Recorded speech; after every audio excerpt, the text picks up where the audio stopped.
All right. So for vacuuming a pool, this pool, if you want to isolate your skimmers, right? So if you're vacuuming from your shallow end skimmer, you're gonna want to leave your shallow end skimmer open. You can close your deep end skimmer and your main drain skimmer, and now all of your suction is coming through your shallow end skimmer alone. It's only pulling through that, and so it's pulling extra strong. You'll have better suction. Generally speaking, you want to leave everything open, and while the pump's running, you definitely don't want to close everything. You could do a lot of damage to the whole system. For backwashing our pumps, never turn this valve while the system is running. That's like a key thing that we have to say a lot. If you won't mind, I'm gonna come over here and open this thing up, and I'm just gonna go ahead and backwash it while we're talking, and we'll just do the thing. First, we're gonna cut the system off, just like that. I'm gonna push down. I'm gonna turn this clockwise until I get to backwash. I'm gonna put it back down gently. Then I'm gonna hit that pull button again, and we'll give it a minute.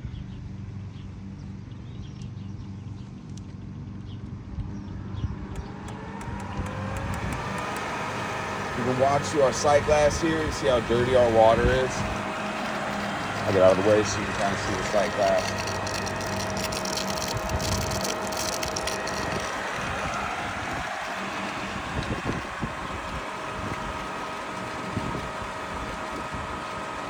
After this, I'm gonna hit the pull button again, turn this down clockwise direction to rinse, run it for like 15 seconds to rinse out anything that's in the pipes. And the purpose of doing this is what?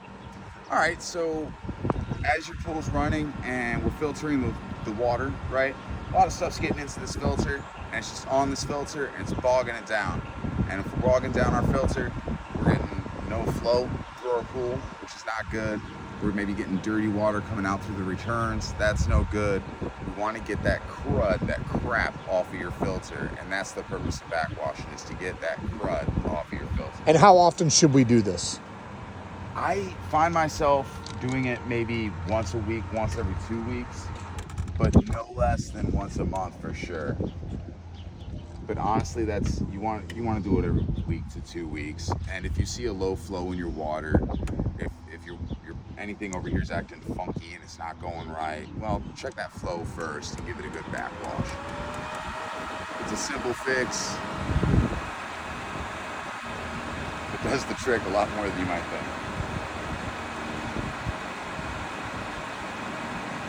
Okay. I am satisfied with that. We're back in filter mode.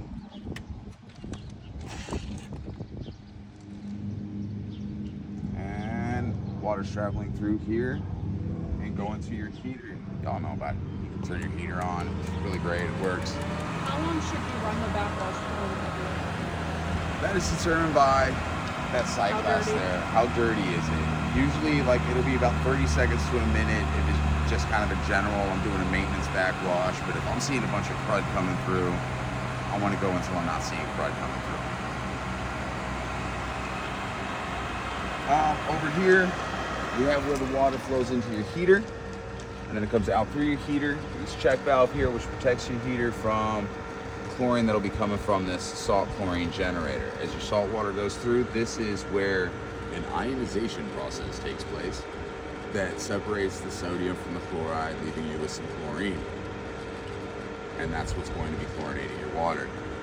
So we don't want that chlorine to go back into your heater. That's what this check valve's about. That's what this rectangle's about. And then we have our returns. This is the only valve open over here right now. These two are both closed.